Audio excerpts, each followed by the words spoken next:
Ladies and gentlemen, thank you for coming back to us. Thank you for tuning in to MSP REEL. My name is Boyma. And I'm Ken Edwards. And I'm so excited to have one of the greatest comedians of all time. This man has been on America's Got Talent, Netflix, Amazon. I've been following him online and in person. He just don't know it yet. This is a special kidnapping. That's what we like to call our guests. Stockholm Syndrome. Ladies and gentlemen, please put your hands together. Super for funny, Mr. man. Mike E Winfield. Hey, thank you. Thank you very much, man. Hey, So what brings you to the Twin Cities? Hey, man, what a pleasure to be here. You know what I mean? I got to tell you, man, this is really great. And we just want to say thank you, Mike, man, for making it here, man. Even though this is a strong arm kidnapping. hey, man. Enjoy Hey, man, yourself. there's things that, like, line up for a reason, man, in the universe. And then...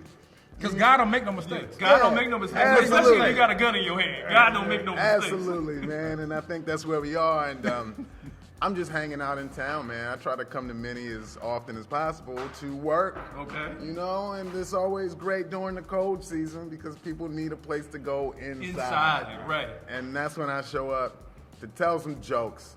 And this has been one of the most incredible experiences because I did 6 shows. I was at Acme Comedy Club, still kind of there, and all 6 sold out. So, Nice. you know. Yeah, you are Twin Cities' favorite. I just want to man. say, I attended Mike's show last night. Full house, great show.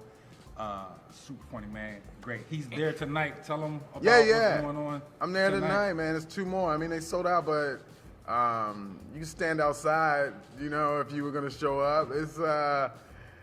We might have some bootleg tickets for you. Right? Hey, man, you never know. You never know. But, man, what I like, though, is the energy. And I'm finding out there's the fans that have been coming for years, you know, and now there's a transition to newer fans that Because the word spread. Yeah. Or, you know, mainly like America's Got Talent. So they want to see it in person, you know, and now they're seeing like a little more than they expected at the shows, which is a great thing. Yeah. Because they're telling me, that's the feedback I get. Like, oh, man, I thought the show was great, but So this you like, is so real. you accept Yelp reviews in person? Hey, that's what it is. Hey, they love it. They will come whisper some Yelp. And That's Acme dope. Comedy Club, one of the comedy clubs here in Twin Cities, has experienced like comedy fans. They know real comedy. They know they comedy, man. And when I was there last night, the response and the feedback you was getting, man, I don't want to give up too much.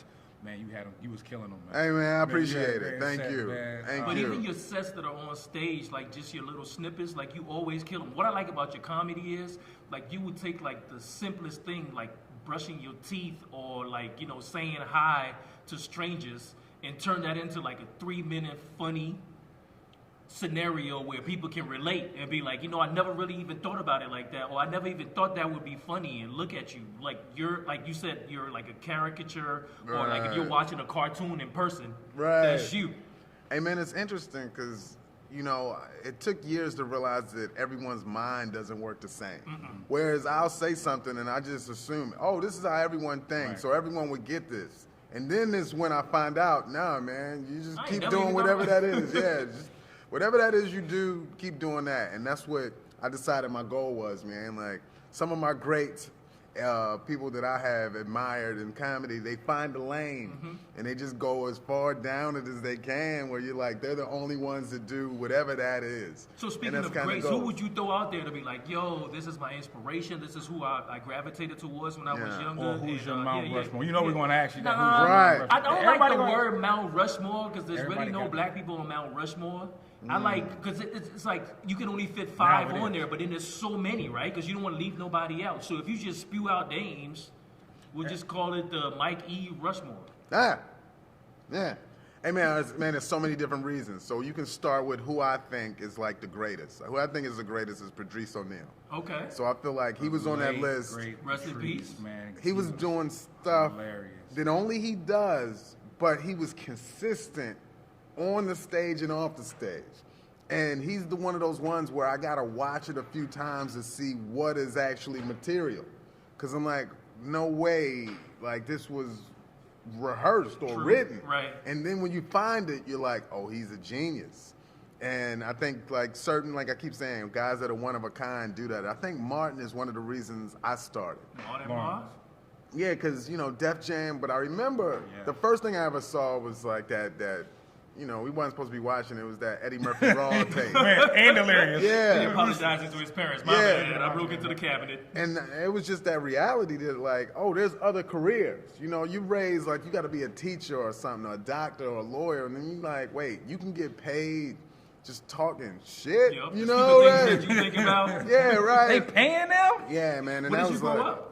right, I grew up in Baltimore. Okay. So I grew up in Baltimore, and Baltimore is just one of the cities where you're just trying Be to more make careful. it out. Yeah, right. Be more careful. Oh man, I understand growing up in that area because I grew up in PGC, Prince George's County. Yeah. So, okay, I thought I heard it. Yeah, when we first met, you know, like that's what I told you. I'm like, yeah, we grew up there, go. Right. Yeah. So yeah, close to DC, but away from DC. So let me give a lot of the Minnesota viewers just a little insight.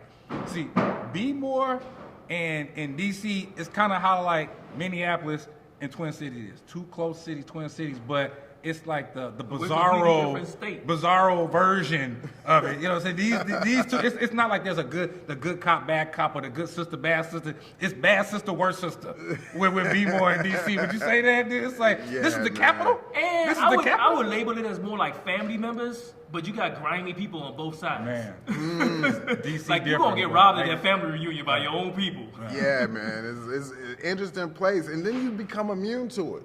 You just like there, you know, like. It happens. Man, I remember going to get my hair cut at this dude's house. And he's like, hey, man, look. He lifts up his couch. It's a whole arsenal under the couch, man. I'm like, oh, okay. Hey, man, you going to give me a shape up? Right? He grabbed his trimmers out there. He moved the Mac 10 like, yeah, I'm going to use these trimmers right here. Yeah, man, and then it's like, that's just lifestyle at that point. And then you move out and go other places, and people are just staring at you. How long were you on the East Coast? Yo, almost like the majority of my life. Majority, man, because born and raised, went to school. Yeah. What would I say that now? No, man, I got West Coast vibes now. Okay. Because I got out, man. You said I got out like it's prison. Yeah, right. Woo! And so, man, like I'm in Los Angeles now, but I spent a lot of time in Northern Cali, and Northern Cali just laid back.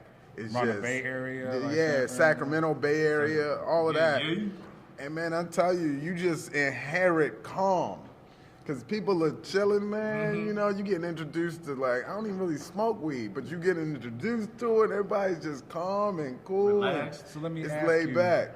Living in SoCal and Northern Cal, I will assume you did comedy in both, right? Yes. What's the difference between the comedy scene up there in the Bay Area versus down there in LA around more the Hollywood? Is it different? Because it's a more artistic. It's a lot of difference. The craft is more respected up there. Bay Area, man, is like they really care and ride on every word you say. They are really into creative originality. Right. You know, they not even the biggest laughers all the time, man. They're like. But they like can respect the craft. Yeah. You know what I'm laughing saying? There's a difference time. You know, non-laughing doesn't mean they don't respect the joke, because you know that with comedians, like, you don't necessarily got to laugh all the time. Like, hey. And if you think about it too, the tech sector over there is pretty big as well too. So it's like they like ingenuity, you know. So like I think that's probably what you gravitate towards. A lot of people like thinking people. It's like that, man. You can't be stupid. It turns into a level of like different levels of creativeness. You know, then you go to Sacramento, and that's more blue collar. And then you see them, they bellied over. Right. Yeah, and they just like rock with whatever. They just like. So is it like a medium between, like, it's a little bit of LA, a little bit of right in that area you kind of. No, LA's its own beast. It is. You know, and I do the jokes think. gotta be bougie. Yeah, man, LA's just. You know, man, people are different. And then we in a different culture now. True. You know, the comedy culture is something else now. Yeah. You know, people Cancel are coming culture. out. People want to see their TikTok stars, man. They don't even really, Right. they don't even really care how funny they are. They just want to see them in person. Yeah. So if you show up in that audience and you're funny, they're like, oh, okay. But still, I still want to meet that guy. Actually, Mike. Hey, what happened to that short video? Mike brings up a good point that we were talking about earlier on one of our other shows with a different comedian named Greg. The difference back then, doing comedy versus now, whether you had to have your demo or your DVD, like versus now. Mike made a good point. You don't necessarily got to be funny. But if you have a social following and you can just off your social following sell out your crowd, because your followers that's all that we don't care. Like, hey, if they don't gotta laugh. You sold all the tickets, right? Without us having to do any promoting. So you see, do you feel that comedy is stronger now than it was then, or is it just different? And is it a blessing to have started prior to all of this? Good question. Because you're seeing it in different stages of maturation. Well, man, this is what you look at too. The businesses that own the space just want to make money. Right. That is their job. So whoever's going to be inside of there is going to, fill up the room, buy the drinks, contribute. The people. Yeah, so that's that. But from an artist standpoint, you just always have wanted people in front of you. And it's your job to, get them somehow. But now our in front of you has changed, where it used to just be the live stage. Now it is the social media. Now it is the reels. Now it is, we're able to put out all our content. You get to touch more people. Right. And if they gravitate to you, then they do. And now you find yourself having fans in the Netherlands. Yeah. Like some place that they may never see you live. And I don't know. I can't necessarily say better or worse. I would say different. Yeah. You have to expand for example, your reach. Mike, I know what you're saying too, though, because that analogy that you made is almost like that one person where you were in high school. You're like, yo, if I invite him to the party, everybody gonna come. So it's almost like that, where it's like, or that manager, like, if I'm gonna reprimand you in front of everybody else, ain't nobody else gonna test me. I don't like his attitude, but if he's at the party, the girl's gonna be there. Right? So let me ask you this, because we touched on a point before that you, just like how you were saying, the evolution of comedy through social media, do you feel that since it has grown in that aspect where you don't necessarily have to be funny because you can supply your own audience, has it taken power away from the gatekeepers? Okay, yes. The short answer is yes. Now, when I say you don't have to be funny, the people still feel that these people are funny. It's just, you got to be entertained. It's just, for me, when you grew up with what I grew up in stand-up, these guys was working hard for hours, writing, testing, torn, not being seen. Meanwhile, it's just not as much care given to the craft of actual stand-up. Man, these guys work on those videos. They work on them TikToks. I'm not here to hate. They work on these IG joints. It's different. It's just, when you come up in a time when guys had books and they was writing for hours and they was testing a joke 4 or 5 times a night in the clubs, it's just not as polished content. That's why we have reverted to the crowd work reels. That's the new wave. It's like, hey man, bounce something off someone and then boom, post that, and then, oh, this guy works on the cuff. We appreciate him, and that's currently where we are. And it's like, play along or get left behind. You don't want to get left behind. Can you see the analogy in comedy, like in hip-hop has it, how it's moved from, like, we used to be B-boys and the turntables and breakdancing, now to you see the DJs on the laptops. Like you said, the transition due to technology, you know what I'm saying? And it's like, just push a button. Right. Yes. Right, but as far as, like, let's just pick hip-hop still. Those artists still have to write their lyrics. So that's kind of consistent from day one. And then there's always, hey, I don't even write. There's always those guys and that. But that part is consistent, but there's been evolution within hip-hop. I think stand-up is just different now.